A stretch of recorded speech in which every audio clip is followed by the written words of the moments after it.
Okay, so let's take a look at this. 6YMM, Thwompin at the Savoy by yours truly. I might as well read you the long description since I bothered to write it. Roy thought it would be awful swell to renovate his decommissioned fortress into a luxury resort with a swingin' ballroom for the ages, an Art Deco palace with a red-hot floor that sizzles with the shovel. But by now, you know what the construction sector in the Mushroom Kingdom is like, and already all the tile work is a shifty, crumbling wreck. Time to put on your dancing shoes, stomp on all the safety violations, and show the proprietor of the Hotel Chez Roy who's boss. Now here's the thing. Last year when I wrote the description for this, for YM, which was also the last level I published, I think I was definitely sort of overestimating the sort of cosmopolitan multilingualism of the Mario Maker crowd and expecting them to not have too much trouble with the pronunciation of the word from German aesthetic criticism, Gesamtkunstwerk, which mostly dates back to writing about Wagnerian opera. Because this year I've discovered that with a lot of the streamers that I've seen, the American streamers in particular, they really don't know how to pronounce the word chez. Even recognizing that it might be something French, like they just have no idea. They probably just assume that, you know, that's where they serve the freedom fries or something. Anyway. Chez Roy, Hotel of No Return, Chez Roy gives happy feet a yearn to burn. So this is in fact based on a song, for those of you who don't know. There is a classic jazz standard from the big band era, which is kind of even before the time of a lot of people who are still actively jazz musicians, because it's from what's sort of considered now the traditional big band formulation of the genre. The song itself dates back, I want to say, to... Well, we might have to look this up to corroborate, because it dates back to 1933. And there's a bit of a story behind the name, because the Savoy Hotel is a famous hotel in London that was also named after the Savoy or Savoy region. And it's a luxury hotel that's still there to this day. Like, you can probably not afford a room at the Savoy in London, unless you have your expenses covered. But there was also a famous ballroom in Harlem, which has been defunct for decades now, but which was kind of the core of the jazz scene back in the 1920s and 30s, called the Savoy Ballroom in New York City, which I think was established in 1926 and lasted until the 1950s. I am partly looking this up just to make sure I have my facts checked. And so, yeah, there was a famous song written a few years into the life of the Savoy Ballroom that was called Stompin' at the Savoy. And there are many fine renditions of it from the early part of the 20th century when it was a very, very big hit. So, the introductory text here, Chez Roy, Hotel of No Return, Chez Roy gives happy feet a yearn to burn, is actually kind of a play on the original lyrics, which go like this. Savoy, the home of sweet romance. Savoy, it wins you with a glance. Savoy gives happy feet a chance to dance. I'm not doing the rest, but that gives you an idea. Let's play.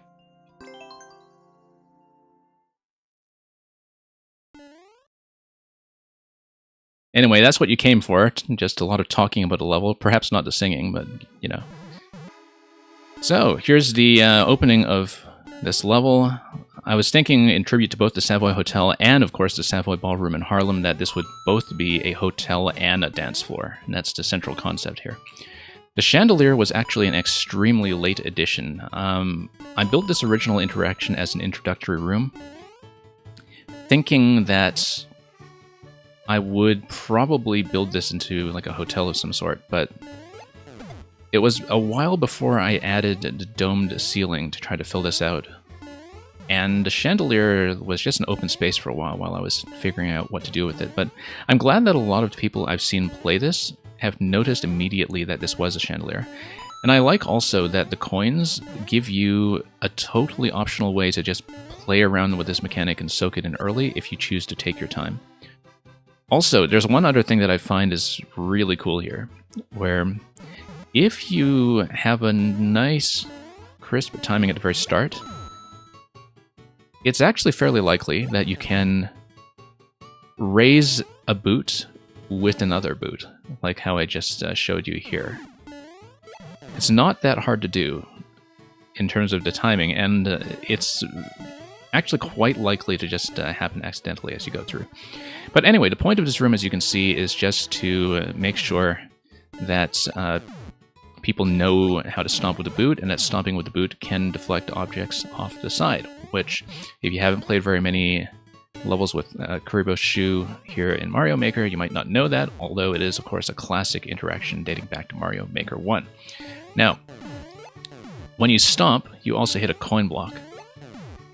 Nobody really notices this coin block, and that's their problem. In a way that will become relevant.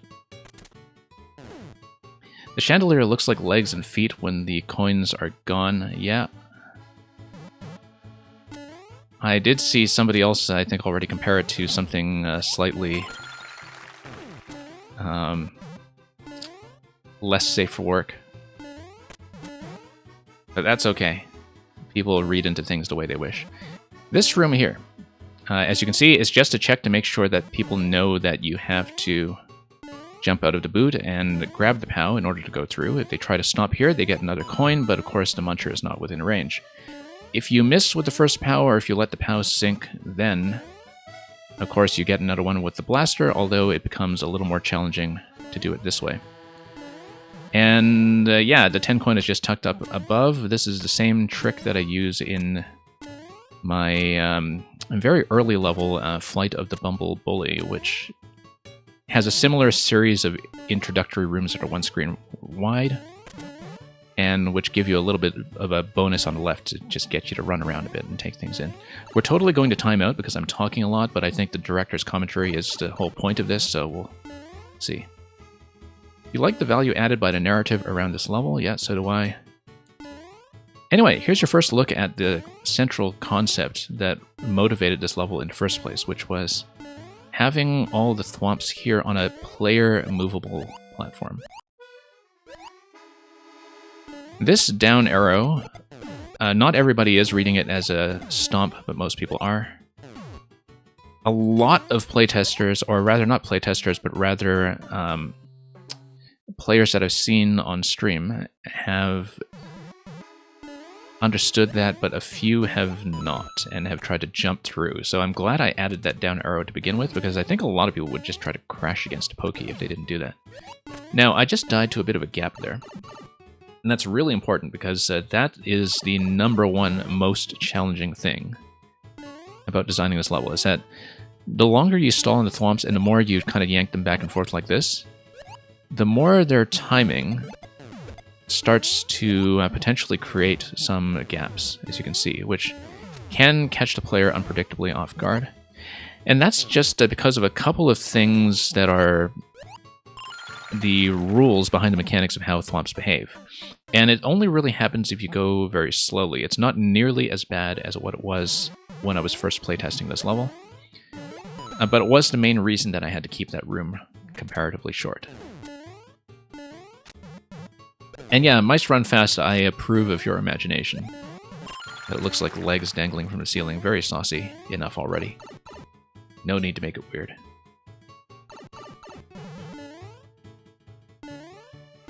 Okay, so if we go relatively quickly, or even at a normal pace that doesn't stall for too long, the gaps are not really so much of a problem, because if you just keep on yanking the thwomps evenly to the right, they stay more or less synchronized. You can, of course, grab the 30 coin in a number of ways, and jump out of the boot and come here. Here's a totally non-suspicious checkpoint room. Also, the other thing I was going to point out was that in the first stomp interaction you saw in the previous room, a lot of people kill the pokey completely. Like, they just stomp the thing to death even though they've got plenty of room to jump over it. They just stomp and stomp and stomp until it's completely dead. Which, if they're checking for a potential key, it makes sense, but I think a lot of players in this game are just really sadistic. Anyway, totally non-suspicious checkpoint room with a non-suspicious pipe that has a one-way panel you can't access. We'll think about that later. Okay, this room over here. So, when I was designing this, I knew that the central interaction with the boot on top of the thwomps needed a little bit of risk and reward attached to it. And that's the way I think about a lot of level design. If you know how I usually talk about levels on this stream, that, you know, I feel like you kind of need to put yourself into a risky position to do something and then get yourself back to safety. And so I knew that somewhere in this level I needed interactions that get you to jump out of boots and go back in. And so previously we saw that with things like bonus coins, like perhaps the 30 coin if you choose to get it that way, and the POW at the very start as well. But that's what that concept was for. There's also another story behind it that we'll talk about when I show you the Maker Mode. This is, of course, the chase. The Boom Boom is something that should be properly credited to Mang, in fact, because I was finding it really challenging to pace this room. I'll go back to the chase and show you what I mean. Where it's possible to do it really fast, but I also need to give first-time players enough time to read it and react. And possibly take it slow if they don't know for certain or don't know very confidently that dragging the thwomps up with them towards the right is going to be what they have to do. Because, you know, they're just kind of timidly jumping on the thwomps and trying to make their way forward. That is something that could get them outpaced very quickly. So I had to make that room flexible enough. We'll go back to the chase in a moment. I had to make the chase flexible enough that you could outrun it, and outrun it by quite some distance. But I also couldn't let this despawn. So the purpose of Boom Boom is to keep the whole stack globally loaded such that it does not despawn if you get way ahead of it by taking the thwomps as fast as possible. And you have to do it, otherwise the chase is just much too tight for people to react to.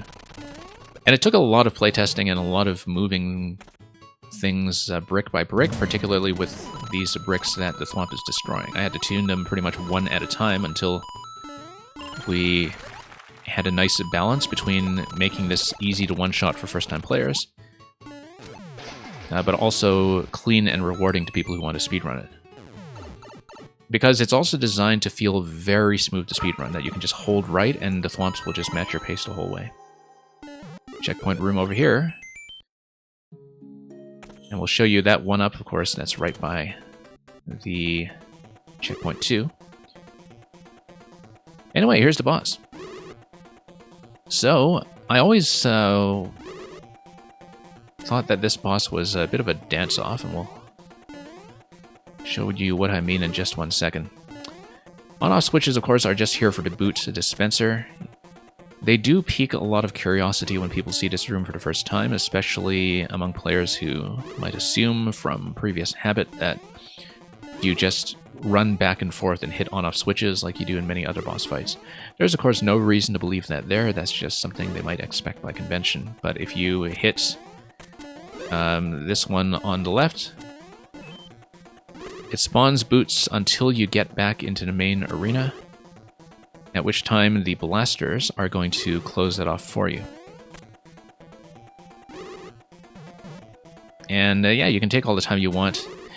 It's kind of a vestigial thing because originally the way I designed this, the player did not necessarily have the boot coming in, and they still don't necessarily have the boot coming in, but it is fairly likely. But previously, I didn't give away a free boot at the checkpoint, so if you respawn at the checkpoint, you would have to obtain the boot for the first time by dodging the projectiles up here on the left. And so that's why I just let you have as many boots as you can before you jump in here. Whereas if you use the dispenser activation on the right, you only really have time to get one boot before you have to jump back in. So they are kind of asymmetrically balanced, but asymmetrically balanced partly for vestigial reasons from earlier on in the design, and partly just because it makes a bit more sense, I think, since you can stay safely on the claw for so long, but there's a bit more pressure to get out of the right side. Anyway, the way you do this interaction, of course, is you need to release Roy. Now, I'm a big fan of multi-phase boss fights. This is one of the easiest bosses I've ever made, but it was also the first room in this entire thing I completed. Like, I began with the boss so I wouldn't be too constrained in terms of entity budget if I needed to adapt. And yeah, you can just bounce top of Roy and that gets him cleanly. We'll come back here and we'll show you some more about the fight later. You can also stomp to just cut right through him with one hit, which is actually something I had initially forgotten when I designed this. But yeah, once you release Roy into the central arena, fairly standard Koopaling fight. The reason I have the saw blades up here is because if you try to stay safe by doing a high bounce on Roy immediately, you are probably going to hit your head. And so I wanted to have at least a little bit of pressure that the player is unlikely to hit, but which does punish strategies that are excessively cheesy, or excessively close to trivial. It's not a hard boss to begin with, and that's because I nerfed it significantly over multiple iterations. I will later on show you a clip of one of the ways it originally looked. Now here on the left side, if you remember what the very start of the level looked like, you would perhaps notice that there is a block. I'm glad that some people have actually managed to find this blindly just by experimenting on their own. And of course, the big finish here has the grinders at the bottom to prevent you from just falling through. If you missed a thwomp, you do get a chance to recover. And then you can take the exit. So, there you go.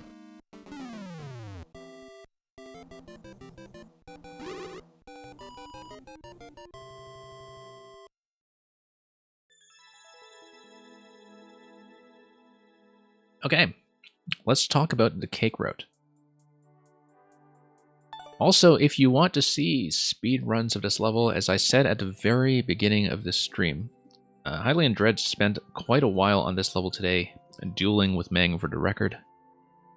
My own creator time on this is 1:16 on a fairly sloppy clear check, and the time going into Hylian Dread stream was 1:11, and sometime during that stream, Meng got it down to a minute, and then eventually slightly under a minute, and so there was quite a lot of downward pressure there between those two as they managed to get the time down to under 57 seconds. I'll show you my creator time later. I don't want to show you the preview screen just yet because it does potentially give away a little something about the cake. Thank you for the follow. So let's play it again and we will do the cake route. And I'll also continue talking about some things in the level, I'm sure, and showing you more things along the way if I forgot them the first time around. So you'll notice, although a lot of people might not, that the indicators in the top right tell you there are 2 pink coins, and as we pass through the level, you'll notice that we did not actually see 2 pink coins, or in fact even a key door associated with 2 pink coins. So where could it be? Well, some people got it immediately. Others took much longer and required varying levels of assistance. Whoops. At any time, of course, you can reset in this room if you fail early on enough. We'll just pretend that I was trying to show you this intentionally. Mice Run Fast saw a coin. Yes, you did. Now, the nice thing about this coin, I originally designed it, so this is the coin, right here, up top in this location.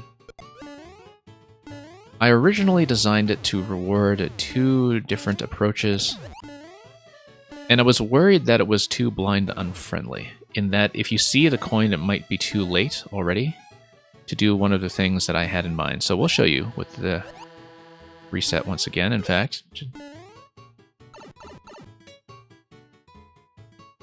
You hope I can find the cake. Yeah, I hope so too, but we'll show a couple of different methods for that coin, because it's kind of neat. So the first methods that I had in mind, which were around since very, very early iterations of this level, when this room didn't look at all the same, was that you could go over top. Like this, so you bounce off screen. And you can just bounce like that. So that's method number one. But as you can see, if you are too far along, method number one may no longer be available because the pokies don't allow you to bounce. You can theoretically go back and reset the room if you somehow miss or take damage and manage to make it back. So it is theoretically resettable, but I was still kind of concerned that the coin is something that you noticed when it's already impossible. Method number two is this. Rather than killing the pokey all the way down, as many people do, you can... Whoops, I didn't mean to jump out of the boot. But you can get the boot on top of the blue platform and go up that way. We'll try to execute that cleanly to show you that successfully, even though it should be fairly clear what I mean. So yeah, jumping directly to the POW in this room rather than going down below is perfectly fine. You can also smuggle the POW if you are careful. It's harder than it used to be because I did have to remove one of the thwomps in this platform down below, and it's shorter than it was previously, but it is possible to soft drop the POW in such a way that allows you to keep a POW alive and land on a boot and take the POW through. I was very careful to make sure that didn't break anything, although for a time I did consider that as a potential option for a secret. I thought it was maybe a little too challenging to turn into an official secret. You tried both methods and the first one was easier. Yeah, because the second one is a bit momentum dependent. And it also requires you not to kill too much of the pokey, which depends partly on how close you are standing. So here you go. You can fall down to the 30 coin. And then you can get out of there. Third method is this. I'll try to show you. So a lot of people who have noticed the coin and bypassed it start thinking about jumping on the fish. And this is much harder. It was not really part of my original intended design, but I'm glad it exists and that a lot of people have been able to do it. Because it means that you can at least react to the coin after you have seen it on a blind run. It's quite hard to do, though, and I think that people who tried the fish method, going up from the right side as their first option, sometimes had a bit of tunnel vision where they didn't consider the other options. And the other options are much, much easier to execute. Like, what I generally found was that the people I watched try the fish method to get up to the coin had a lot more frustration and were much likelier to dislike the cake. And, or dislike the way to get the cake, rather. I know that Jake Murren, who has been recording everything on YouTube, as with 4YMM last year, commented on that in the YouTube descriptions, because Jake Murren does write about every level as he plays them, which I recommend seeing. And yeah, Composer totally rage quit on this cake earlier today, in fact, because he was trying the fish method going up from the right side, which I'll try to execute. And he was able to do it, of course, but he didn't have a good time doing it.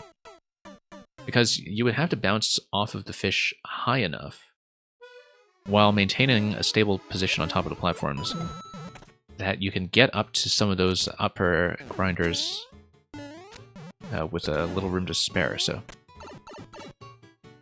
now there is kind of a fourth meta as well that is also not really by design but possible, and which I discovered in some later version. I'm so accustomed to taking the speed route at this point. The nice thing about doing the method from the left is that it was very much my intention to have this coin show people a speedrunning option, and I'm glad to report that it actually did that. That's part of how Hylian Dread developed the current world record route earlier today, and how I'm sure Mang found it as well, was by noticing that the pink coin shows you that going over top is part of the intended design. But yeah, you have to be really good with the fish in order to do it. I think you might even have to go off the first blade first. Like, there is a particular pattern to it. It is possible to go directly left. It is also possible to get up to the right side and then bounce left afterwards. I'm not going to try it too many times because I, frankly, am not good at this method either. And I recommend the other method instead if you know what you're doing. So, whoops, let's reset the boot.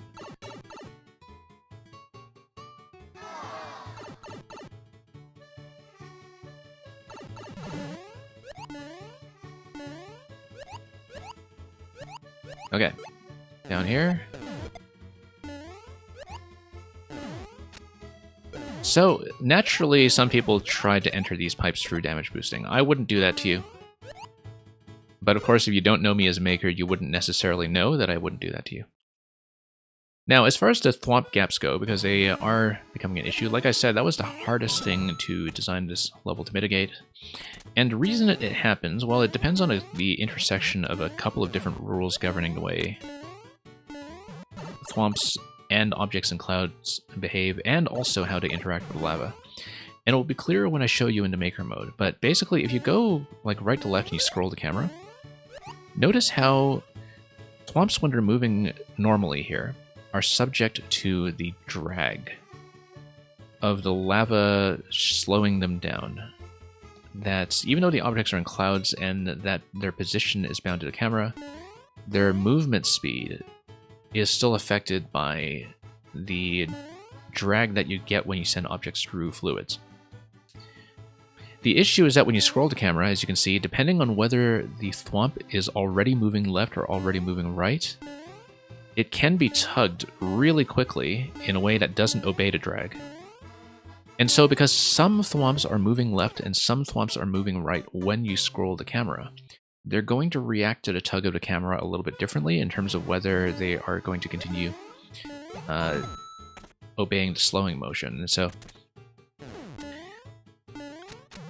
it's also because the like when you have a screen totally scroll locked like this, the thwomps, which are placed in clouds, as you've probably figured out very early by yourselves, they are constrained to the central 10 columns the way that cloud objects usually are. But when you give the player some freedom with the camera, of course, they kind of snap to a new set of boundaries. But I thought it was really important to have a free camera in this. I did consider trying to do this as an auto-scroll, but as I'll show you later, doing this section as an auto-scroll does not make it any more reliable and actually makes it harder to read. And it was very important to me that one of the central concepts in this level was to give the player a lot of freedom to move the thwomps. It's just that I needed to get them out of this room quickly enough that the gaps would not become an issue. So yeah, as you can see, can't quite execute that myself. Luca, you like the wave that the thwomps make in the lava? Yeah, that's one of the reasons why I insisted on doing this in the SMB3 theme rather than SMB1. SMB1 does not have this effect. And that's also why I like the thwomps at this lowest level here, where it really is like you're just stepping in fire the whole time. What you'll notice when you go to the boss room at the very end is that the thwomps are actually one block up above the current height that you see here. And that was actually a compromise that I had to make during playtesting. I far preferred this effect, but the issue is that when you take damage, I can't really take damage here, but let's see if we can take damage safely somewhere else where I can demonstrate this. Can I? No. Yeah, the issue is that when you take damage and are just out here as Mario by himself, it's actually really difficult to see your position on top of the thwomps because you're completely covered by the splashing fire. And so what I found was that people who were doing the boss fight and who got hit by the boss, and who would be trying to run off to the switches on either side, they would actually just spill right off the thwomps because they couldn't see how far Mario was on top of this. And so I'll show you that later with the boss fight when we get back to it, instead of just describing it. But yeah, I love the effect of the thwomps being on the lowest level. That's really one of the things that motivated building this level in this theme.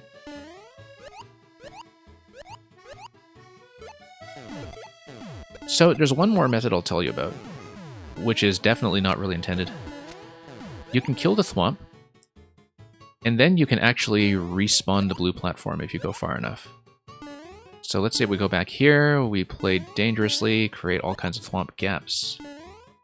You can create this, and then you can come up this way. It's difficult, but doable. It is definitely not intended. But I actually did manage to do it in testing, and I like that a fourth method exists, even though it is not likely to be attempted cleanly by anybody. Like, people are already giving themselves enough of a hard time when it comes to trying to do the fish method from the right side. Can you use the POW drop to get the coin? No. If you're talking about soft dropping the POW somewhere, the only place to soft drop it onto is the thwomps. Or possibly on the edge of this pipe here, which would give you one additional tile. But other than that, there's nowhere you can place the POW to help you. Otherwise, of course, spending the POW doesn't affect pink coins, because pink coins are one of the items in this game that are just treated as totally floating objects that can't be repositioned. And just don't collide with anything whatsoever. Anyway, enough of this room.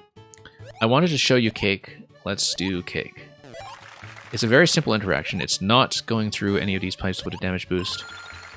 All you need to do is take the fish and get the boot to the next room. So, there was a very sharp division between people who understood the cake instantly and people who took like upwards of half an hour to find it. The people who understood the cake instantly were the same ones who thought, I wonder if I can take the boot to the checkpoint room, and it would stick around long enough to jump on a fish and try it. Rather than being impatient about it and just trying to jump up here out of safety. Now, it was very important for me to make sure that people could just panic and get up here quickly, because the faster they get out of this room, the easier it is for them to avoid the thwomp gap problem. But yeah, a lot of people would see the fish coming, and worse yet, if they used the fish to grab the coin, they would assume that the fish had already expended their relevance, and they wouldn't think about the cheap sheeps being used for anything else. However, people who were curious about bringing the boot forward would just proactively come over here and notice this. Now, this is frankly a really boring checkpoint room because I had no entities left to build anything in it. Like, absolutely nothing. I had no space to put anything other than just platforms and a flag. But that turned out to be useful, because people hunting for the cake would just breeze right through this room without noticing anything, because it just looks like this boring checkpoint room. You grab the checkpoint, you leave. They might notice this pipe. This pipe, I thought, would make it relatively clear that at this point you should be thinking about whether you're going to be getting the cake, because there's a strong implication it's obtainable before checkpoint 1. What I didn't count on was specifically Major's level from last week, Clown Yeet. Because, and I totally blame Major for this in a friendly and affectionate way. Major's level did this thing where you would have the door spitting you out of the cake route, preceding the checkpoint and preceding the whole sequence that leads you to the entrance. So the cake actually took you backwards in the level and before a previous checkpoint that you had obtained. And that was one of the things that made it difficult to find for me. But I think it's one of those things that recalibrated people's expectations completely going into this, where they would see something like this and they would say, okay, we can't assume anything. We might have to do the whole level before we can find the cake, and it will just spit us back here. And so they would just go through this door and they would continue searching the whole way through, right? And so yeah, I totally blame Major's level. Even though it was a great level, I actually really enjoyed Clown Yeet as well as the cake path in it.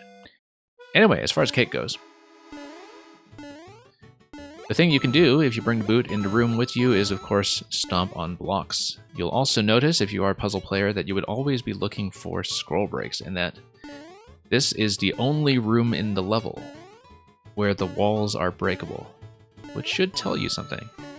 It should tell you to try this. Now here's a moment of tension. If you watched LoonyRem's video of this level on YouTube, this was actually captioned with something that said like, "Ooh, that was close," or something like that. Jumping out of the boot.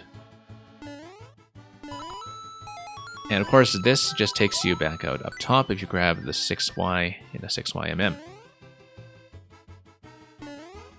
The cake is on another level? No, the cake is in this level. It's in the same level, for sure. But yes, Lantis, I know what you mean. Anyway, here's the Thwomp.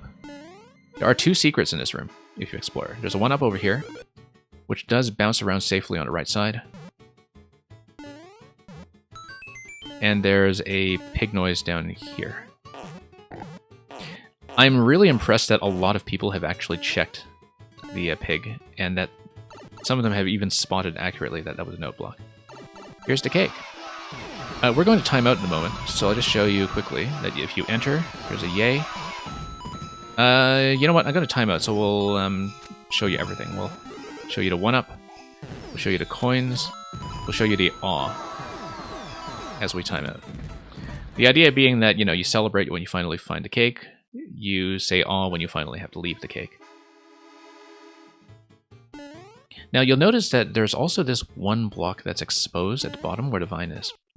And that some people who think they're fancy precision players have tried jumping down there in case there's something trolly going on with like a half-tile blaster or something that allows you to survive and walk across and hit this block from the bottom. Some people have actually suspected that, and they jump in, they take to death. The reason I left that open is because when you hit the bomb, it actually does not destroy that bottommost block.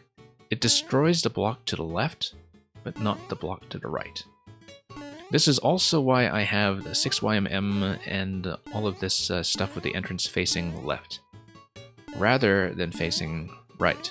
Because if you put a bomb in this block and you hit this block, the bomb destroys the left column, but it leaves one tile in the right column, I think. No, actually, I'm partly inaccurate because it still leaves a tile on the left column, I think. Over here as well. In both cases, I think it doesn't destroy them completely, but... Yeah, because when I hit this earlier, you do have the last ground block to land on once you climb the vines, I think. Let me actually show you, instead of just guessing, because... No, there's something weird and asymmetrical about the bomb, and I need to confirm that I'm speaking about it correctly, because I'm pretty sure that it always destroys more of the left side than it does the right side. So we'll just do this again. Show you.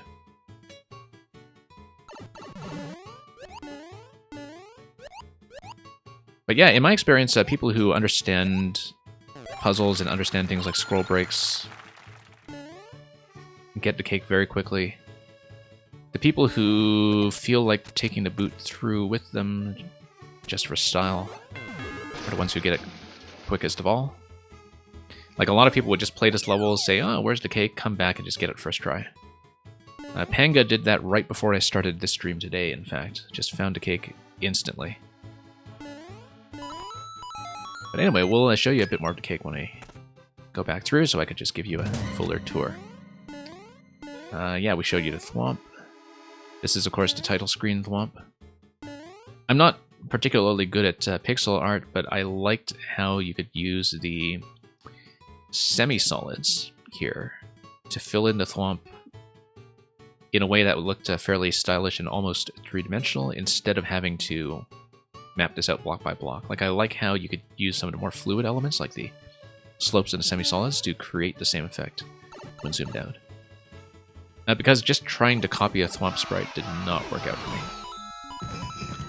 So yeah, The candles, of course, show off the central concept of the level. The one-way panels are here to prevent death, because if you do not have the one-way panels, it is in fact possible to get stuck, and that would not be good.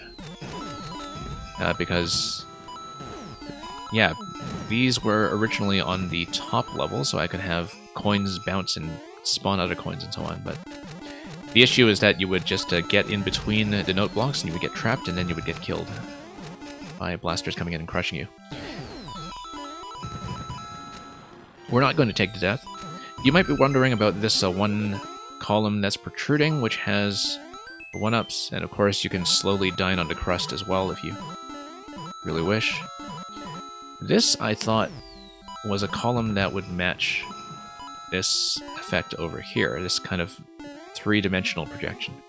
But there's a mechanical motivation for it as well, which is that, as we know, the cloud patterns always cover the central 10 squares. When you have a scroll lock on either side, that constrains the room to one single non-scrollable room. The problem is that semi-solids, or rather the mushroom platforms, can only go 9 wide. And so I tried a couple of different adjustments, and I just eventually decided to go with this overlap 1 and 9. And because this overlap would then give me this little matching of the 3D effect over here. And then after that I just put into 1-up because that just completes the effect. But that's the reason for it, is because like this only goes 9 tiles, the clouds must always go 10 tiles, and I have no flexibility with them whatsoever. Anyway, we're going to get out and leave the cake once again. We may as well try to finish out this level, even though we don't have a great deal of time remaining. And then we'll take you into the editor to show you some other things. So yeah, here's the chase. If you just hold right on the chase, you'll notice that this is actually something very clean. You can, in fact, grab the 50 coin if you decide to stop there and make time for it. That was not how to do it, but I wasn't clear on whether I had shown off the 50 coin earlier, so... Yeah, Luca, I'm glad you liked the perspective trick. Like I said, it was a bit of a hacky mechanical solution, but I'm glad it looks nice. Because usually asymmetry does bother me. So yeah, this room you can outpace the Thwomp by a lot, but... Yeah, this interaction here where you're trying to stomp as desperately as you can while this Thwomp is also coming through. I was kind of thinking of The Shining. In fact, you know, with Jack Nicholson breaking down the door with the axe. But that was the kind of interaction I had in mind for the end of this segment, was that I wanted a bit of desperation there, where even if you get ahead with Thwomp, like, it's breaking through one thing while you're breaking through another thing, and you're trying to just do it as fast as possible to get out first. There's another big aesthetic inspiration for this level that I haven't talked about much, and it's that when I was building this level in the very early stages, I was playing a ton of the Hitman game from 2016. So Hitman has a whole level that is set in this luxury hotel in Bangkok, where it's this hotel that's on the riverbank. And like many Hitman levels, it, you know, has this whole service layer that you can crawl through, and you can stealth your way around it as one of the people working at the hotel, but then it also has this whole rock band recording studio that is built into it, so the whole game kind of has these layers to the level design, where environments are like environments built upon other spaces, where you have things like event spaces built on top of museums, which are built on top of historical buildings, and things like that. And it was actually kind of part of the concept I had in mind for how I wanted the sort of hotel thing to feel. I'll show you one more thing about the boss fight, which is that... well, we'll show you a couple of things, and we'll go into the editor and show you some more, but... So yeah, we'll release Roy here. Like I said, I really do love multi-phase boss fights, and so we got Roy over to the second phase. A couple of things that are important about this room. First of all, the blasters here specifically prevent Roy from dropping close enough to land in the claw. Because if Roy lands in a claw, he becomes really difficult to reach. One of the reasons is that if Roy is trapped on a claw, you actually can't get him back out. Because if you jump on him and he takes damage, he lands and then bounces immediately back up to the claw. And so I had to prevent that, and that's what this final layout is for. That's what the trampolines down here were initially for and are still kind of for. It's not just completing the trampoline that you need for the boot dispenser, which is the one on the right, but also to prevent Roy from landing in that location because he doesn't detect that as valid. He does, however, detect the claw as valid. So Roy's behavior is that there are certain elements and surfaces in this game that Roy considers valid drop locations before he scouts it out and plummets. And there are certain kinds of ceiling tiles that he can use. So he can't use the bottom of the blasters, but he can use the bottom of something like the on-off block. So that's why I have this under the on-off block. And this is why I also have a totally open column on the left side. He does not drop down towards the donut block, because that doesn't give him enough space to do this, I think. But, yeah, no, he just doesn't do donuts, I think, if I recall, but I may be wrong on that score. But anyway, if you notice the two POWs bouncing on top of Roy's head, the two POWs bouncing on top of Roy's head are what force him to do the phase change. You can't really do it with trampolines because they just bounce him everywhere. You can't really do it with anything else, I think. At least nothing easy to set up. But yeah, you see, you can always get a bonus hit on Roy while he's on the right side, and then if you do that, then he only takes 2 hits from a regular jump. But the POW lands in such a way that Roy is unable to drop down towards the right side, partly because there's also no ceiling that he can use that's valid on screen. And so the whole POW stacking thing is just a way of forcing him out. We'll finish the fight, of course. I'm dying a lot because I'm also talking about this at the same time and trying to show you things.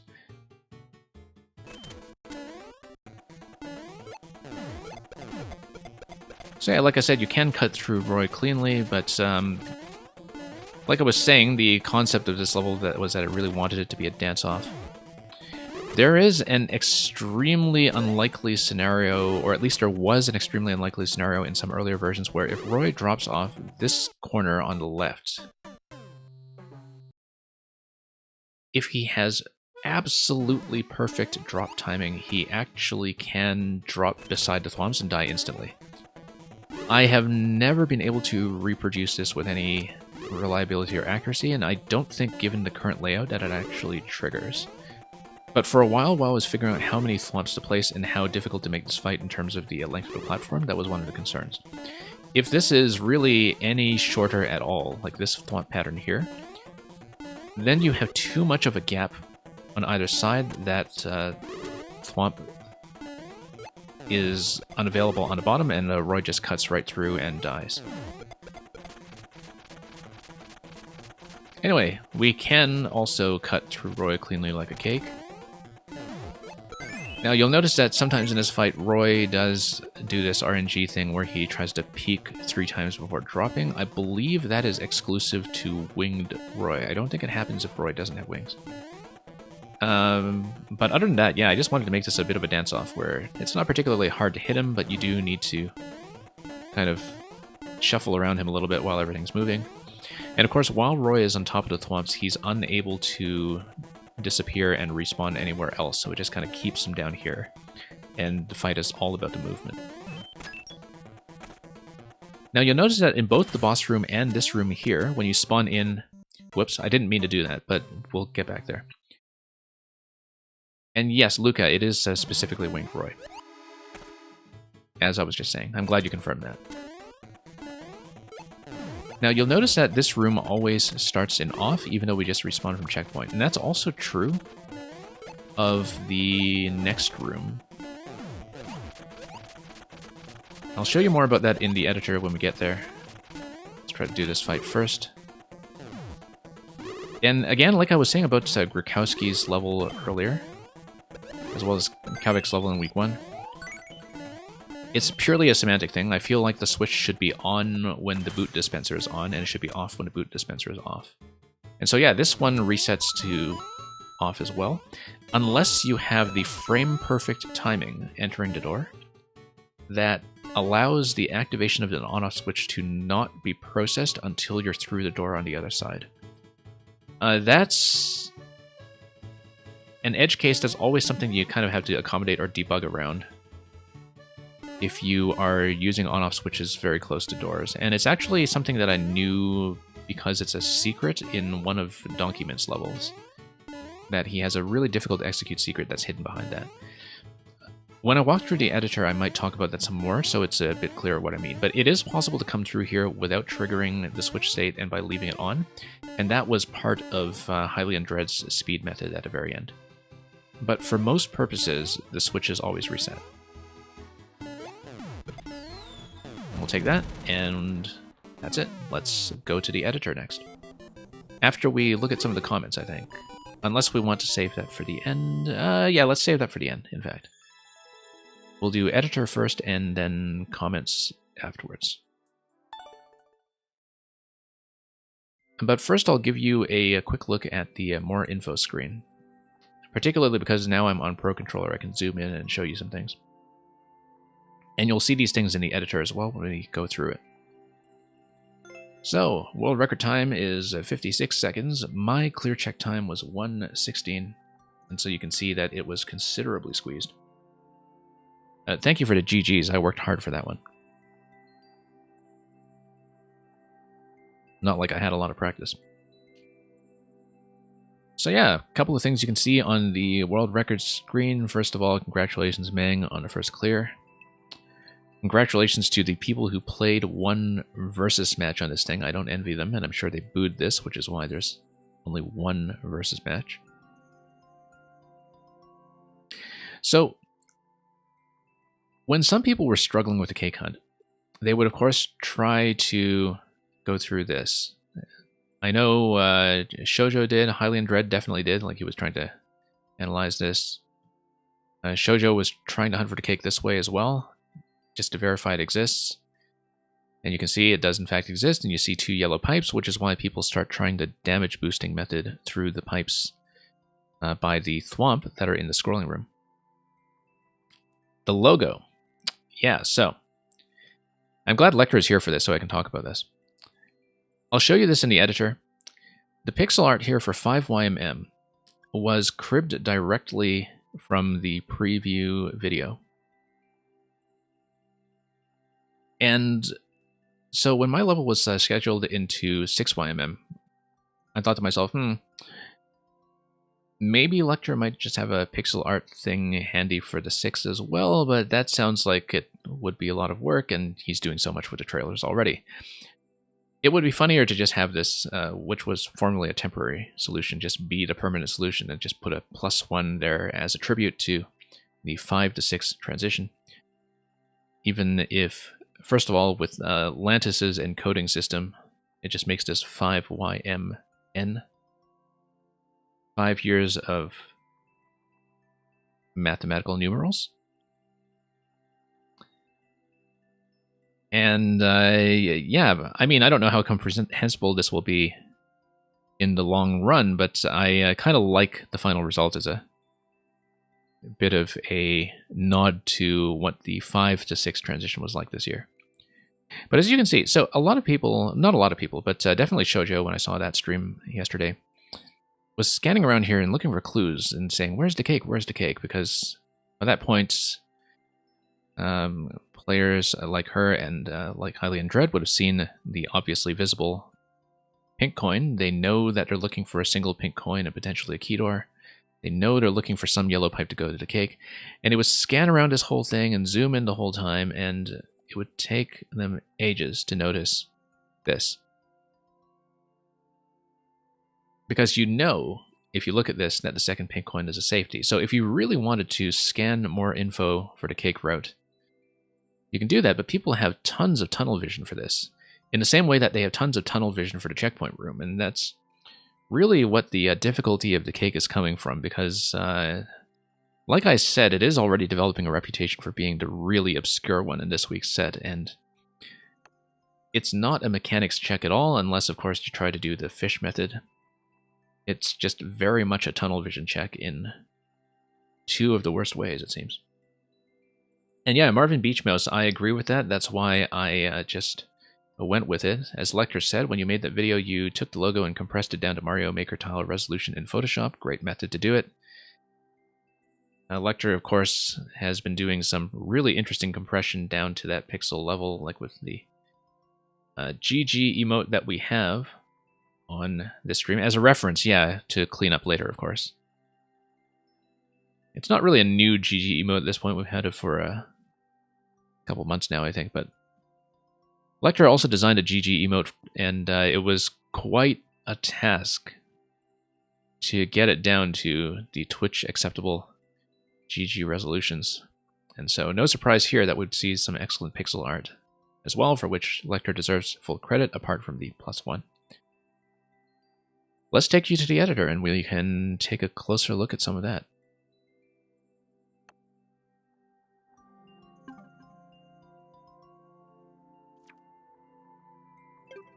And yeah, I have to not forget to come back and look at the comments afterwards.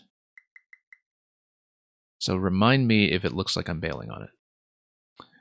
But for now, we'll go to Corespond.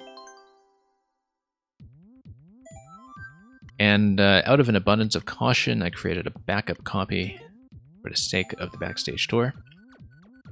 And this is the same version that we see here. The clear check, or rather the save times, not the clear checks, were just apart by 3 minutes. So literally the same thing. And we will just take you into the maker mode. And I haven't had a reason to play with the World Maker Mang, so eventually we'll do it. Eventually. But I need to build some more levels first. Okay, so I have a little bit of stick drift, by the way, even on my Pro Controller, so if you see a bit of movement and zooming in and adjustment here and there, that's why. One of the things that is key to this level is that we do have the custom scroll acting purely as the vertical camera lock. So that's the first thing I want to point out. This part is clean, Lecter. That's because I made an extra row of space in my core spot to hide the mess down below. It is an absolute mess of prototypes, unfinished concepts, etc. below the line where you can see, as well as different versions of levels that I was editing as I went along for playtesting, because I kept like every build of this level that I actually bothered publicizing the testers. So as you can see, custom scroll, like I said, is only here to lock the position in the main world. But that's why in the main world, every room in the main world is locked to one screen wide to prevent scrolling. Anyway, here's this spectacular pixel art +1. But yeah, these are the rooms that are in the main world. Here's the checkpoint 2. Here's the cake. Here's the filler with the hotel sign, which I'm glad I managed to cram in at the end. Here's the boss with Roy and the POW, as you can see, dropping in from the ceiling in that initial location. No reason why, that's just to get him to drop in a very stylish manner. You can also see the on-off switch. That is the secondary on-off switch that is activated by the reset when you use the boot dispenser. And here's the final room. The final room, you'll notice, actually scrolls you a little higher in the initial position.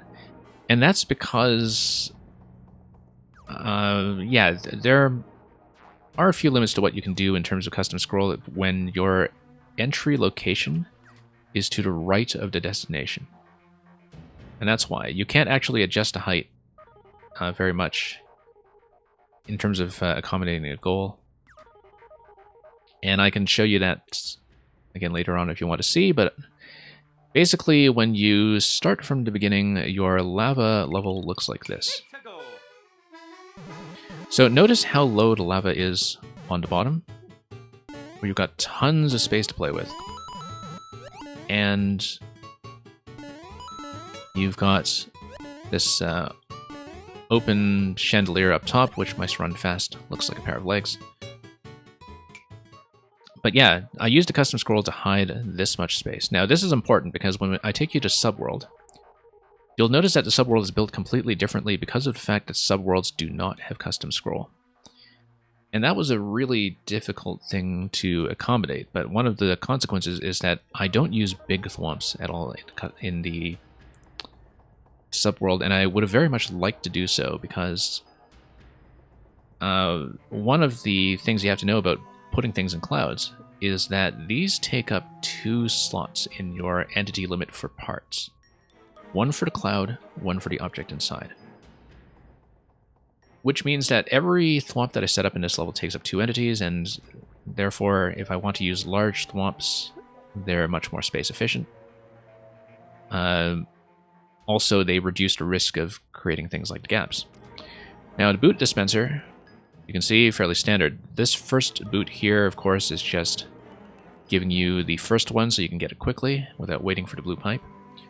But as you can see, fairly simple. Blue pipe spits the boot, bounces up off the note block, gets projected forward. And yeah, you can see it a bit more cleanly over here in this location. That's all there is to it. Because the Goomba just dies instantly when it gets dunked. And of course, as you would expect, it is the same for poison as well. The 10 coin is of course just placed up here. That means that if you're here with the boot, you can actually grab the 10 coin off screen if you know where it is and what you're doing. But most players will just never even imagine it's there when they're seeing it for the first time. They wouldn't bother trying it. And so it still works fairly well as a bit of a surprise, dropping in. We'll go in sequence, so I'm not going to show you the other stuff yet. Well, I won't show you the boss room and the finale yet until we get there. We'll go in sequence and we'll show you the Subworld. And we'll eventually wrap around back here.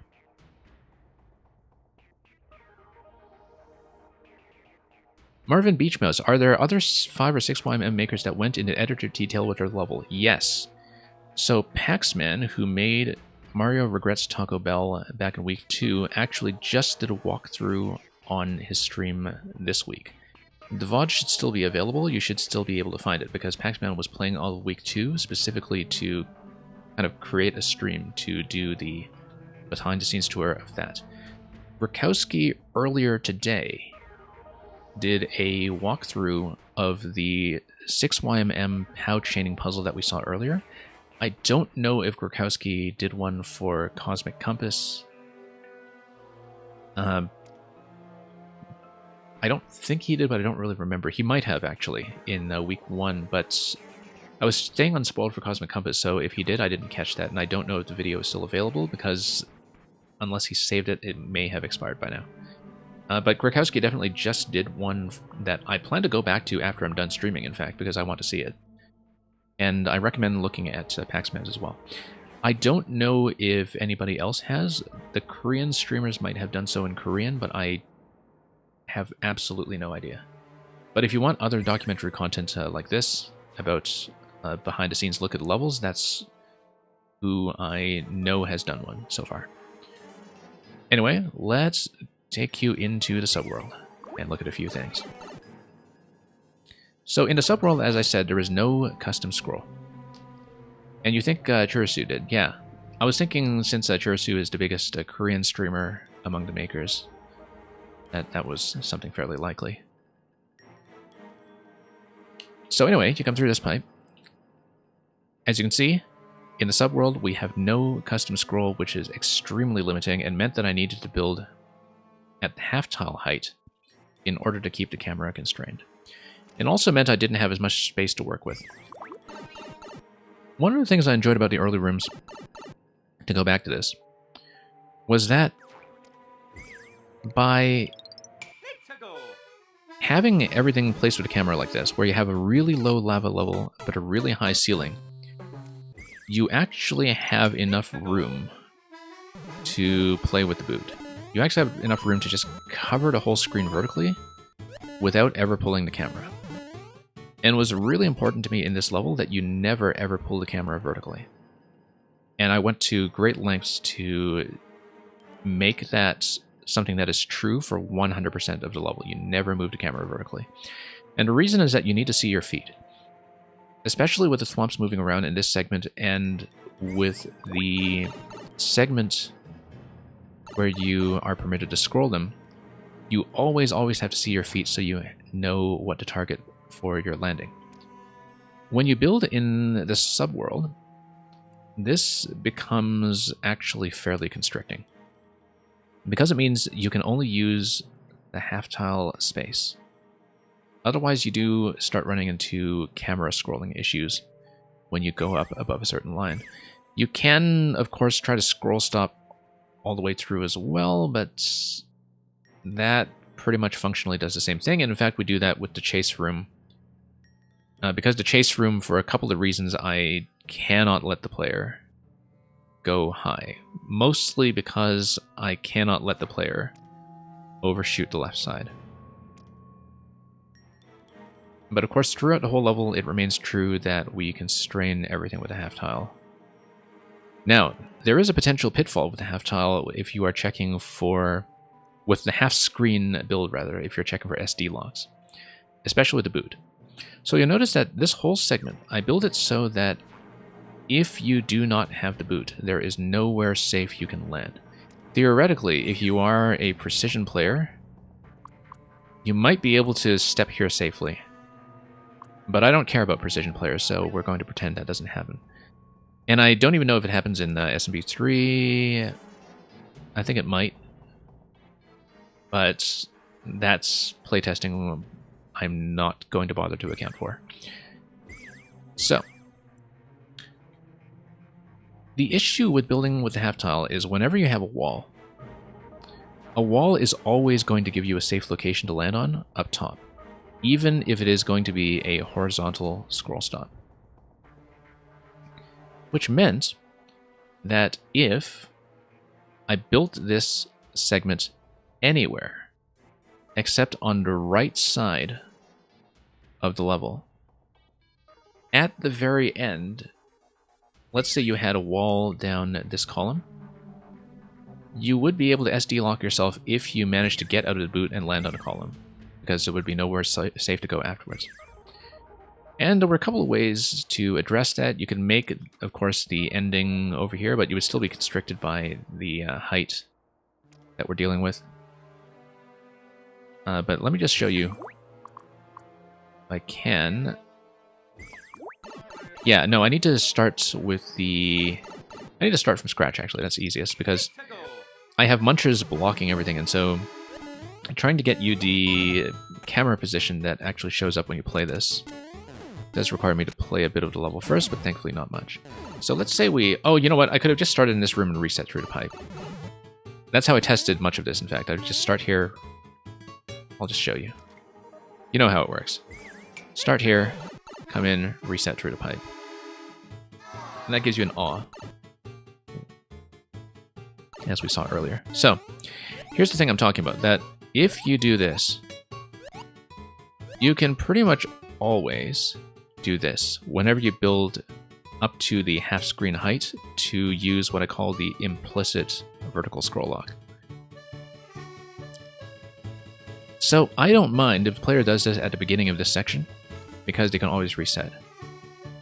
But if the wall is ever on the right side, that is an SD lock waiting to happen. And when I was designing this ending was literally the hardest thing to design in the level. Because initially this section was actually a lot longer, until I started tuning to prevent some of the thwomp gaps from happening, which just meant that I had to cut this shorter and shorter. So initially this was about 5 screens long, and I think I knocked it down to 3. 5 or 6 screens long. I'll show you a clip of that later, in fact, because I did manage to get a clip of the earlier drafts of the level.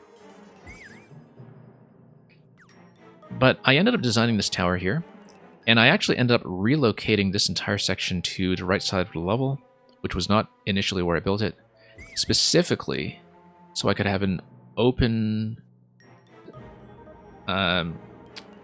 but locked segment here at the very end of the level, because I just could not have any kind of wall to land on.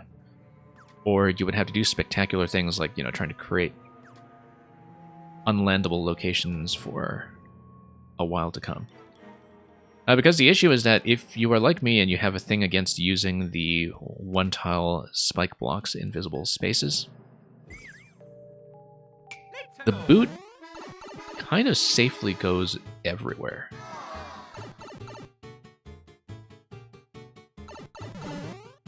Like, it just lands on absolutely everything, right? Like, and it's very difficult when you're making a level that involves the boot to not create SD locks or places that you can just travel safely. The reason, for instance, why I have this spacing done the way I do is because if you're stopping here with the boot, the muncher isn't reachable. This height here is extremely specific and cannot really be done any other way. If the door is one tile lower, and if the platform is one tile lower, then you can actually build enough momentum off the thwomps to jump up here directly, even if you are out of the boot. If this is any higher, well, I can't move the blades any higher, because if they are up by one tile, they break the implicit vertical scroll lock. And at the same time, I need enough headroom here for Mario to actually stand here without taking damage. So you see there are one-way panels under the blades.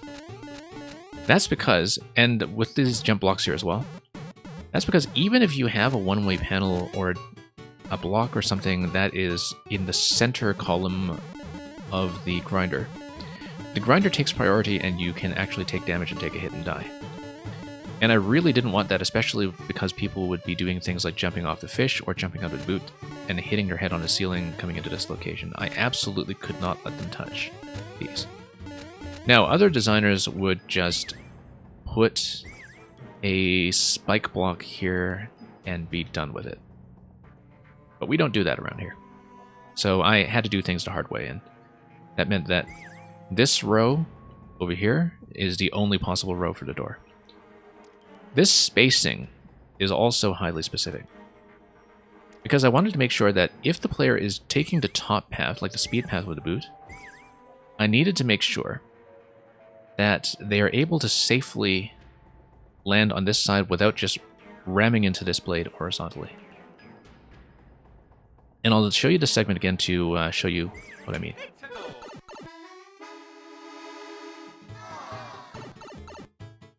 And of course you also have to accommodate the fish, which miraculously also meant that the fish could get you up to the coin. So let's say you take the top all the way over and you just hold right. That was not a good demonstration of that, because that was precisely what I just said I was preventing, but that's because my position manipulated a bit. Anyway, in most cases, when you're bouncing off this, you actually do bounce off this saw blade as well. I actually just let up slightly going left to right. Let's see if we can show that to you properly. And if I don't show it to you properly, we'll just embarrass the level further. And Luca mentioning that about the roller coaster, yeah.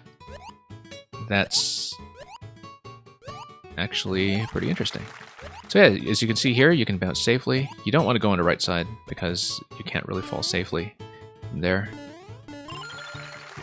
But that's why we have that. The other thing is the fish timing. The fish timing off of this pipe. So this pipe, you know, obviously the length was flexible. You could also have these two blades move over one spot and the pipe be shortened by one if you really wanted to adjust. But I needed the fish to be spaced exactly where I needed for this jump to be comfortable. And there's one final consideration with the placement of this column that took me a long time to tune. And I'll show that to you once more as I play through this. Because you'll notice that on the final screen, when you reach the tower is actually a little bit off-center to the right. That's very, very important. Let's take the lower route this time just to demonstrate it, and to give the thwomps a little room to move. And because I do want to move them back and forth a bit and risk creating some gaps. Now notice that when we're here, and we scroll all the way to the right, and we're preparing to go up here, that's not what I wanted to show. But notice that the camera was not scrolling.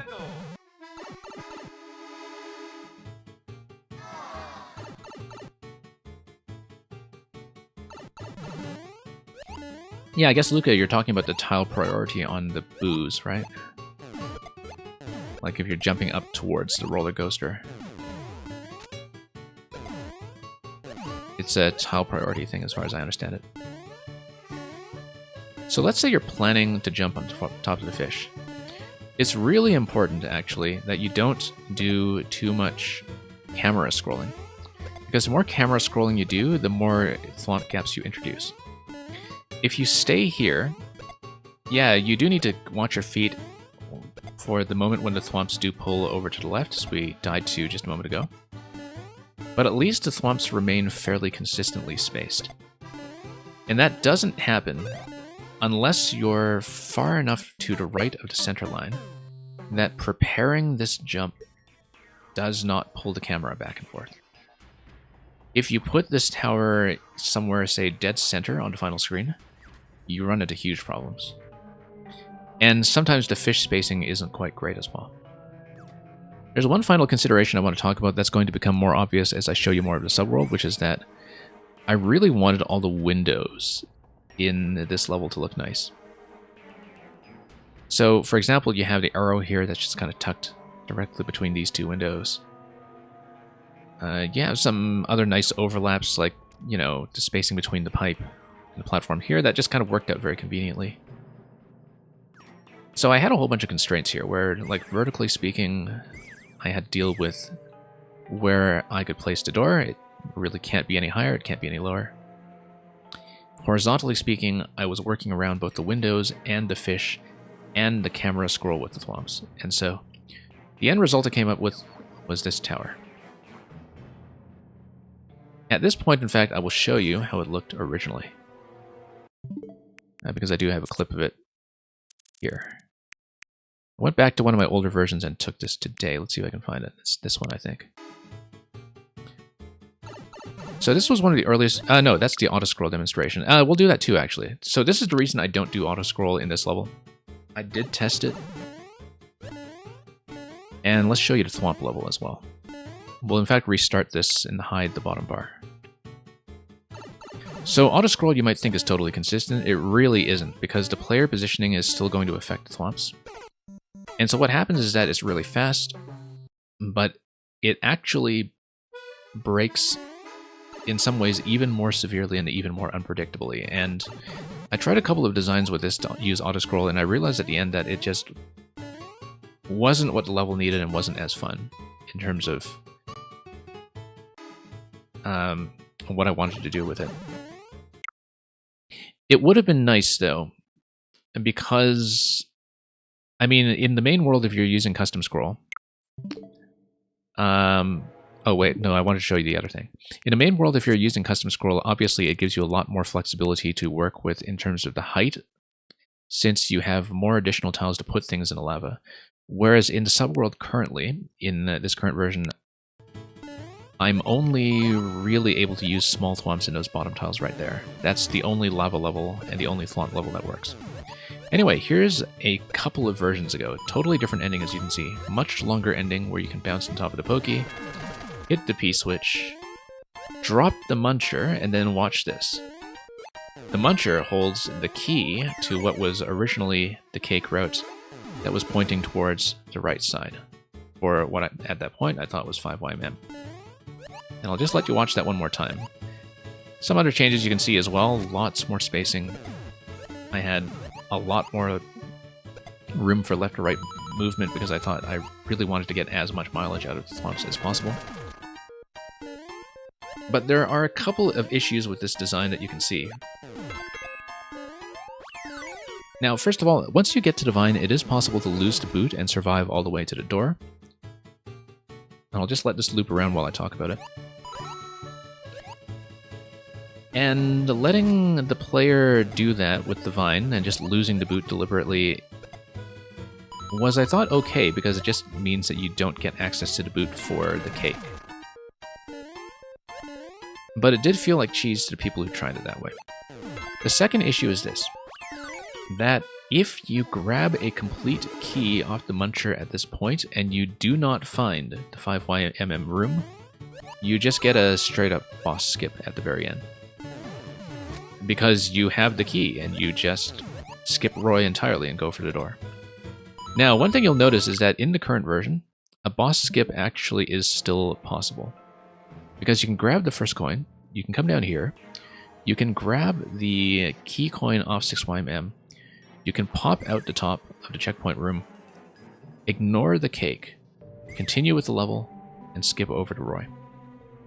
However, because of the length of the interaction, in terms of waiting for the boot to give you access, as well as doing the whole climb from right to left here, I think it wastes enough time that this will not be the speed record method, and it's actually faster to deal with Roy even with the possibility of RNG on the Roy fight.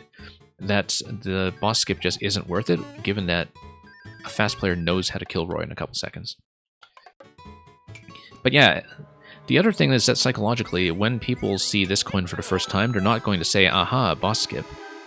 When they see this for the first time, they are going to try to go for the key door right away, just out of curiosity and out of the satisfaction of finally being able to reach the cake. And as you can see, like, missing the stomp interaction is a huge risk. It's actually the main thing that people are missing when they're trying to do the cake in this level, that it's easy enough to see the coin in the first segment. It's really easy to just not even think about doing this, in spite of the fact that this is the only scroll break I give you in the whole level, apart from the symmetrical side over here. Anyway, to go back to this room.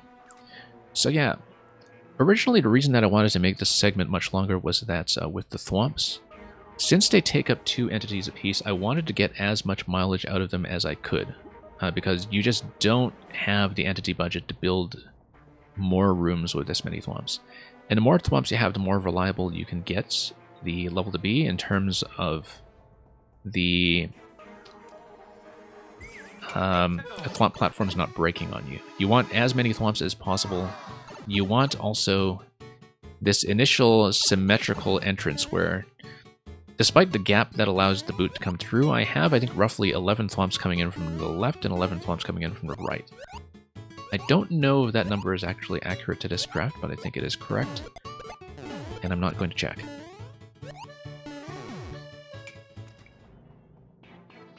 But it does mean that you have this incredibly expensive setup, which in total, if you're talking about 22 Thwomps, it takes up 44 entities.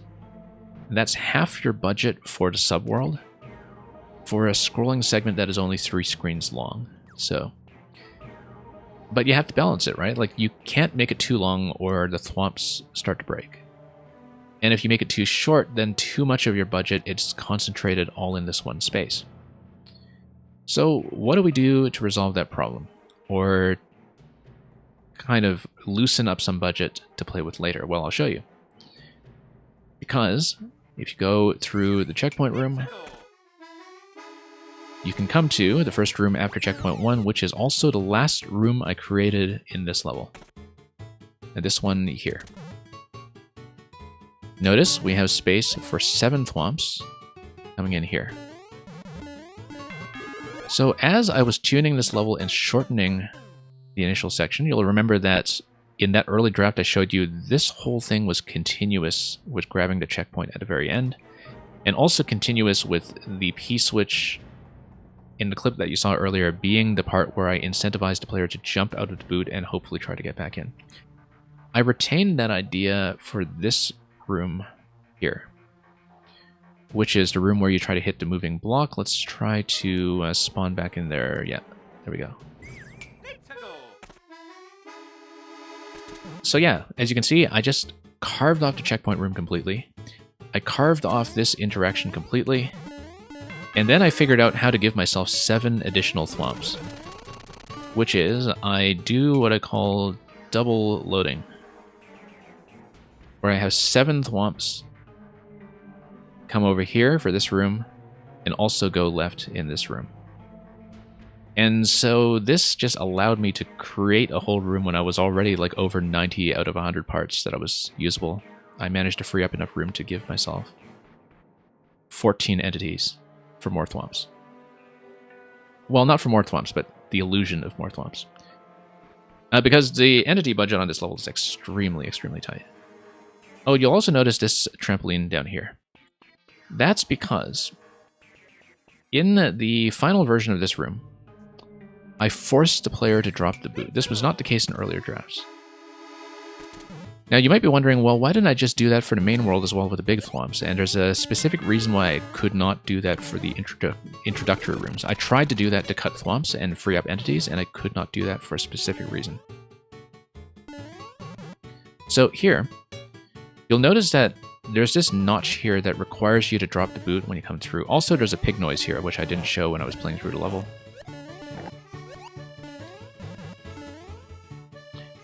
And there's a reason for that I'll show you in the chase room. But now that I forced the player to drop the boot, I need to make sure that the boot doesn't just bounce indefinitely off the note block at the very start. Because if you dropped it here, if it's a note block, then it doesn't do what you want. But the nice thing about having shoe on top of trampoline here is that because the trampoline sinks slowly, it bounces the boot first, and then it sinks. So when you spawn into room, I'll let you look at it one more time. It looks like this. It bounces, and the spring actually drops out invisibly. Now, that was actually originally part of how I did the chase room. In the chase room here, you have a jump block. This jump block used to be a spring. I traded this jump block with the spring that was in the moving question block room that you just saw before this one. And there's a reason that I did all this, and there's also a reason why I put this blaster here. I had to do a lot of SD lock fixes to get this working. And I'll go back to the clips to show you what I mean. Now, you might be wondering, why am I using a blaster in that room when every door elsewhere in the level drops you in a claw? This is why. I'll just let this play on loop for a bit. Because if you have a claw there, that is pretty much unavoidably going to be an SD lock if you manage to get back in. Because even if you don't cut through Boom Boom, you can cut through the Thwomp on the bottom. Initially, I thought this was just a Boom Boom issue, because before I fixed the global loading by putting Boom Boom on the stack, I just had a blaster there preventing the player from going left. But if you get hit by the Thwomp from the side, the Thwomp actually will pass you by as well, and you run into this problem. The other thing is this. The reason that I prevent the player now from taking a boot into that room, even optionally, is that you can do that. It's difficult to do if you don't know specifically what you're aiming for. So what needs to happen for this lock is that the Thwomp needs to hit you from the side when you are directly above the replacement boot. And then you need to land on, of course, the Thwomp platforms that are coming in from the bottom. It's actually really difficult to do intentionally, but it was possible enough to do accidentally that I had to deal with it. And so we end up with the solution that we had in the end, which was that I would just give you one boot. I would force you to take a new boot at the beginning. No matter how well you did in the previous room, I would not let you keep a boot going in here, because 2 boots are always going to be potential trouble, even if I cannot personally test for it. And because I'm only giving you 1 boot, I didn't need to worry about a boot just kind of bouncing here indefinitely and landing on top of Thwomp platforms. Because I know that this boot is going to be taken, which means that I could just swap this back to a jump block just fine, whereas before it was a trampoline like we saw in the moving block room. But yeah, I had to make all these optimizations here and there because I was so tight on entity space absolutely everywhere in this level. And again, that's the reason for the blaster drop, is that I can't let the player have a claw. And the blaster drop is kind of timed nicely. You might be wondering, well, why don't I just, if I want to drop the player here, why don't I just create like a row of blocks? Instead of having the blaster drop at all, why don't I just have bricks to stand on? And that's partly a pacing thing. I needed the Thwomp to have enough distance from the door that the player can read it and react. I needed to make sure I only had 4 blocks here. I can't have 5 here, because then the Thwomp is way, way too slow and falls behind your pace by the time you get like over here. So I had to pace the Thwomp very carefully by being very careful about how many bricks I had in every part of the chase zone here. And then I realized too with the blaster that it adds a nice little bit of time pressure to signal immediately that yeah, you have to go. And you know, the message is pretty clear from the Thwomp already, but it does kind of give you an implicit deadline to jump out and get in the boot.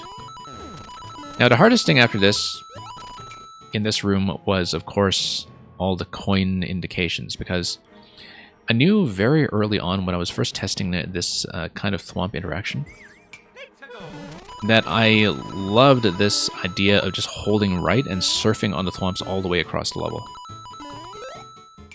I originally wanted to make the ending of a level a chase sequence like that that would allow you to surf all the way to the X in the main world. But since I ended up building the main world with a custom scroll, I couldn't do that anymore because you need a free camera in order to do this. And yeah, Lecter, thank you for coming by for so long, and thank you once again for the 5YMM part of the 6YMM pixel art that we have. And yeah, enjoy doing some additional animation. I'm sure everybody here is waiting quite excitedly for the trailer for week 6 or possibly week 2, depending on how we're branding things. So the coin indications took a lot of work here because you might have players who go slowly, you might have players who understand this belatedly and try to catch up. You'll have all kinds of pacing go on here. But it was very important to me that players who hold right just get to surf through this whole thing.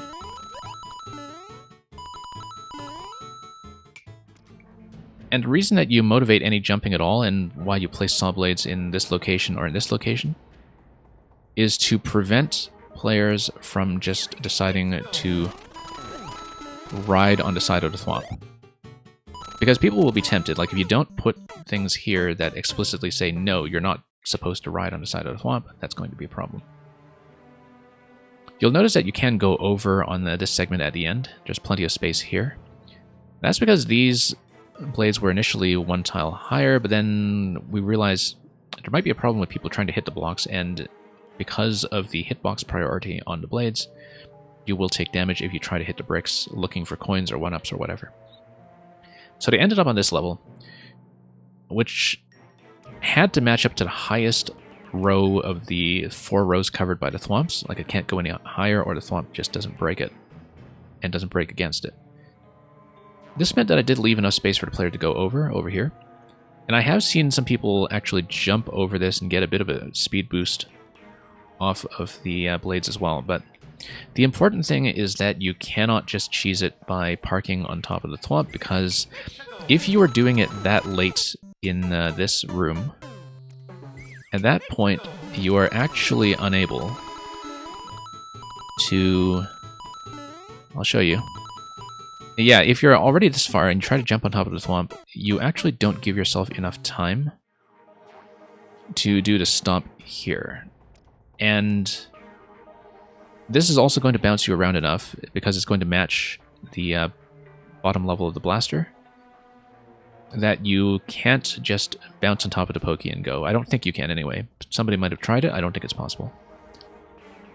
And it's not going to be a speed trick in any case, because it's going to be faster to just outrun the Thwomp whenever you can. So let's do this room to take you over to checkpoint.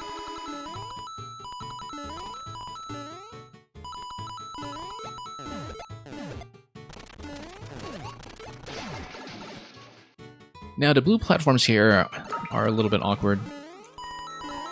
They are here to protect against the circumstance where you decide to stomp the muncher in the previous room, and take damage on Boom Boom or the Thwomp anyway before you drop through here. I needed to make sure that people who stomp the Muncher but somehow lose the boot don't just die instantly.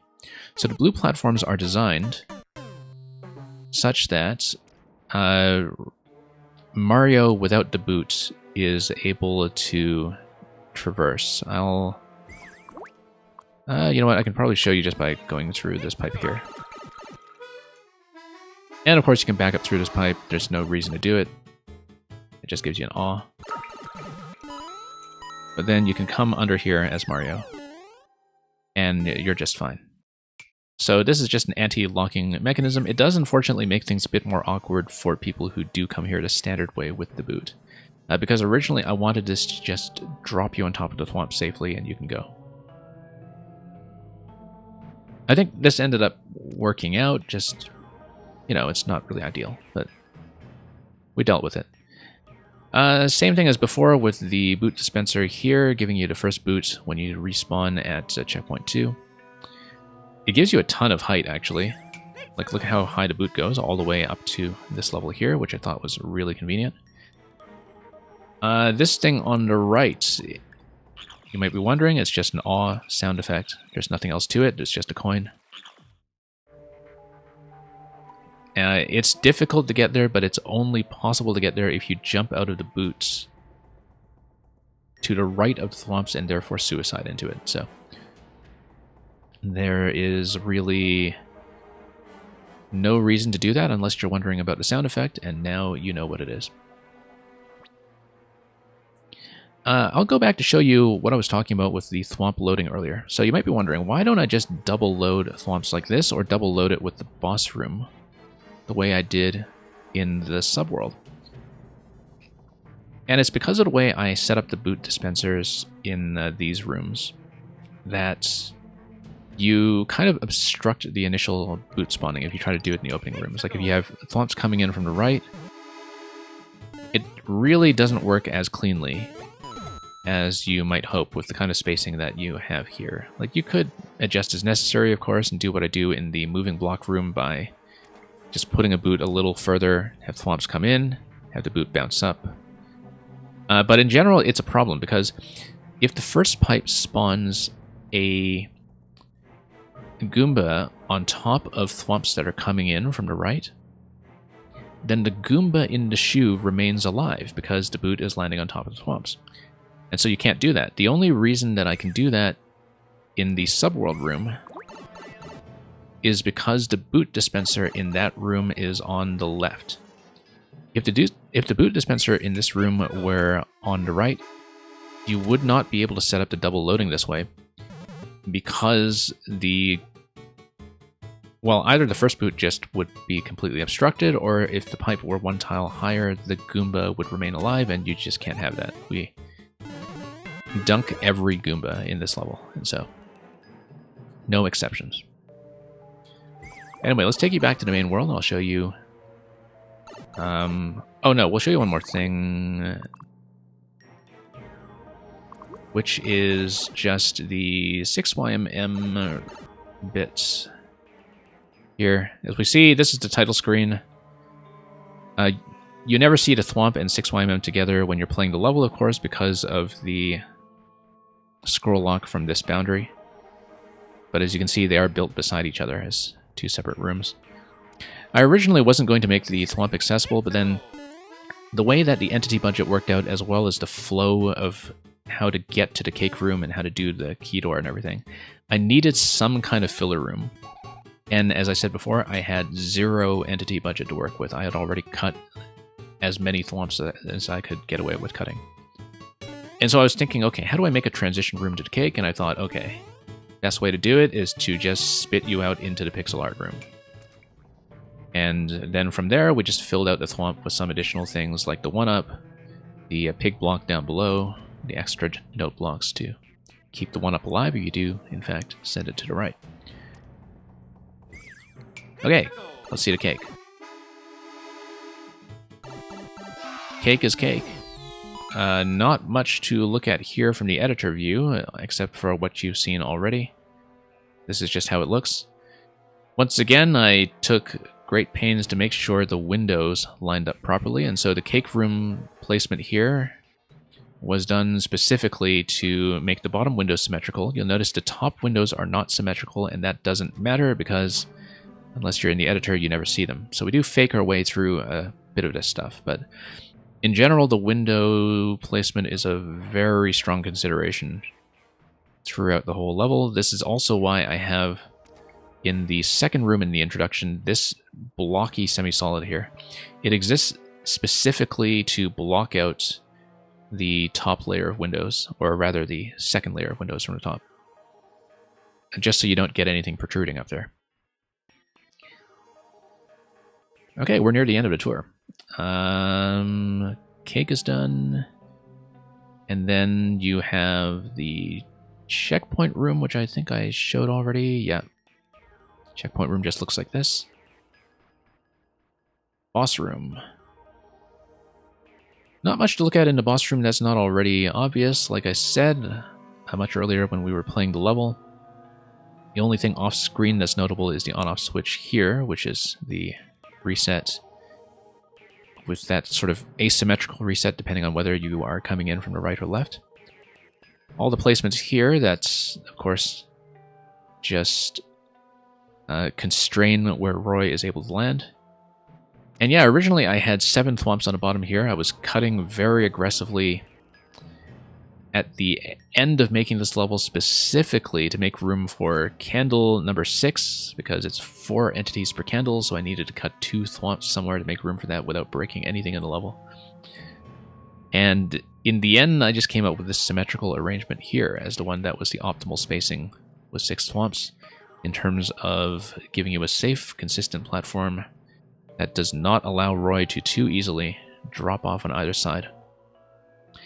Now, speaking of double loading, we do a bit of double loading here with the bomb that triggers the on-off switch. It is actually the same bomb that activates on to off in the boss room as in the final segment. And so, yes, I did rearrange the boss room such that the on-off switch would be triggered on both sides, because I was so tight on entity limit, once again, that I absolutely had to just cut. Nothing else really to look at, except, of course, for the spawning location in the final room. If you start in the final room, you'll see the scroll just kind of correct itself like that. Because, of course, there's no more horizontal scroll when you're starting on the right side of the X and on the final screen. Since there's no horizontal scroll, you just spawn in at a fixed position with the camera. You'll notice that the lava level is much higher on the screen than it was in the other screens in the main world. And again, that's entirely because I'm spawning on the right of the axe. I cannot actually get you high enough without there being like a long scrolling effect when you come in. So instead of that, we just decided to set this to a static level to make it look clean. And yeah, we'll just finish this out. Last thing we'll do is we'll look at the comments. And that will be the end of the tour.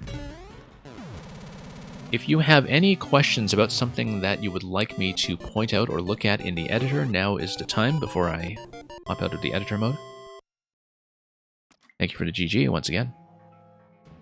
So yeah, I'll just give you a moment in case you have any questions about this whatsoever, anything that I missed. And we'll switch over to comments and call it a stream after that.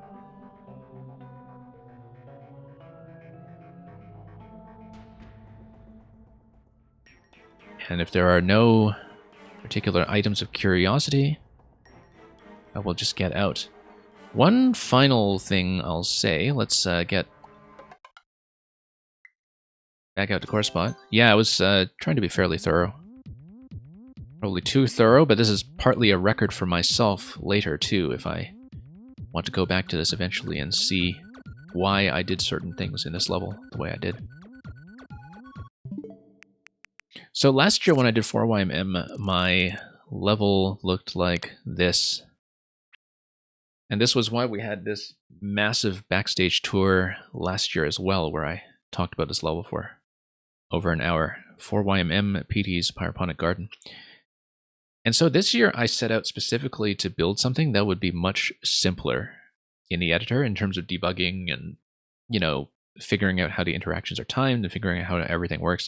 Naturally, of course, we wound up with a level that was really difficult to quality check. It's a mechanic that I'm not surprised that people have generally not tried to make a lot of cloud-based platforming mechanics like this, because the reliability issue is extremely difficult to plan around from the designer's side. And so, yeah, it's not flawless. It has issues. It has thwomp gap problems that do kill people from time to time, but hopefully in a way they don't feel is too unfair. I think we wound up with an acceptable balance, and I hope that as the players, you get that impression as well.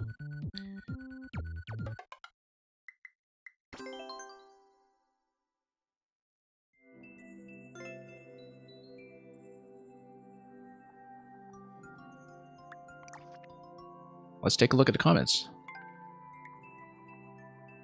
I'll reload in case there's anything new. But I think, yeah, just 23, as before.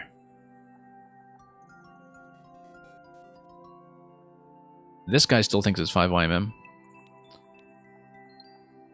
Yeah, this guy complimenting the level on its extreme imagination. Red Moon found a secret. Cake can't hide from Netcat. I know this because I saw Netcat stream this, in fact. I had to catch up on some of it afterwards, but congratulations, Netcat, and Sergeant Bomb, who took a while to find the cake. This is interesting. Kind of like a colorful knot untangling problem or something. I don't know what that has to do with the level, but maybe it's an artistic depiction of how people traverse the level looking for the cake.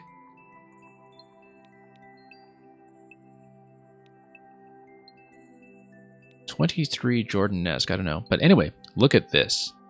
This has been a highlight so far. This is, I think, from Aegis Cook, of Mario just clinging onto the thwomp for dear life and having the time of his life, honestly, while the thwomp is not looking very happy about that and just trying to shake him off as hard as he can. Lovely piece by Aegis Cook. Totally made my day to see that. And Looney was here, as usual. Megatoro, very quick on the comments. Megatoro's had first comment on a ton of levels, even if he, or she rather, I think, did not have first clear.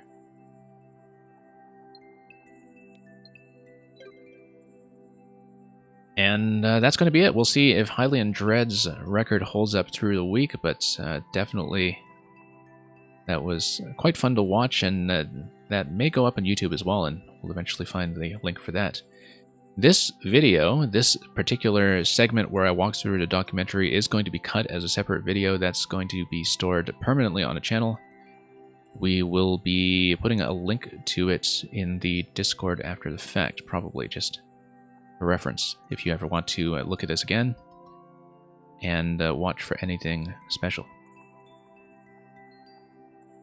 And that's pretty much all we're going to look at today. That took a while to walk through, but I think we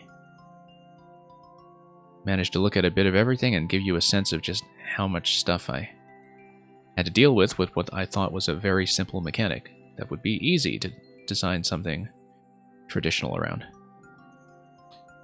Not so easy after all, but definitely a lot of fun, and I'm really happy that I managed to make this contribution this year. So thanks again to the YMM crew for hosting this level, playtesting it, coaching it along, finding some things to break from time to time. I think the other people on the YMM team deserve a lot of plaudits and a lot of thanks for the assistance and editorial guidance that they've given all of these levels along the way. So thank you very much to them. And thank you very much to you, the viewers, for all the GGs and for all the company. I hope you enjoyed this as much as I did. And I guess now it's just time to wait for week 2 or week 5, depending on who's counting. So, we'll see you then.